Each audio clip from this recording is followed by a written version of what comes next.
جردن از صاحب قرانیه میام جردن باشی کوکتلو میزنم از کل من تو رپ گونده شدم رونی کل من رسیدم ترکیه بابا هارمانه دافع کادی کل میاد تایتانه شاسی بلنده سانتافه میگه اشلی بیدیش انگه آلمانه من دارم دو من اون داره اشپید میگه بیا بریم میگه هم عشقی دوتا پلیس میبینم از تو چشمی شماره 4 تنمه شبی چشمی رفیقام اکثر عکاسه به سمی به یادشونم حتی تو ساحل شرقی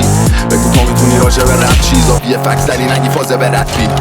حالا اقام شدش دلگیر یه رو جبریلم یه رو ادریس شمشیر زئوس میره تو ابلیس بیتام مقدس شدم قدیس حالا اقام شدش دلگیر یه رو جبریلم یه رو ادریس شمشیر زئوس میره تو ابلیس بیتام مقدس شدم قدیس مجبور شدم بپیچم از ایران دور رفتن آن مرسی بدم فقط ایران اولی فکر کردم به نظرم میاد فقط لب به لب میچستی به دهنم سیگار زیر دادم نمیرسه غیر از ادبیات که انتقاممو بگیرم از این عوضی‌ها میگن اونور بری میشی شبیه فرنگی‌ها نمیدونن چیزی تو خودم نیست همین طرف بیار ابرایی که ساختمشون روی خودم باری توی کم مریضی بود و بوی با هم جاری این روزا چون به چون دود میکنم ماری پای حرفا میمونم و جون میکنم ماری هشتگ چونمون باره شده سیدیم مقصد از اول هدفمو میزنم فلش بک هشتگ دوباره تفریحمون هشتگ رپ رپ تا وقتی مغز بگیره لشتر به خودم اومدم دیدم زیر هشتم زندانیای پشت صدورم میشه لشکر یکی از اون بود داره میگه قشنگ منم همه چی رو گرفتم به زیر پشمم آهنگای بدی از اون دوره برات میگم اما الان برو برم پر درو میشن از علت نور الهی و مجده برام میگم منم غایب میشم و از بعد زمان میرم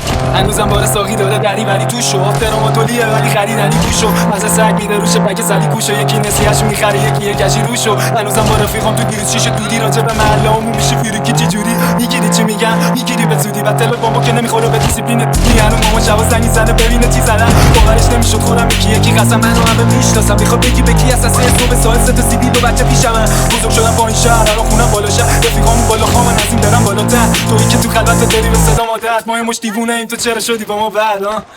چی دیگه پلنامو ناجور میچینم داره میریزه جوین تا ناموس میپیچم نمیدونم رویاس یا کابوس میبینم انقدر جنس زدم داشت خرو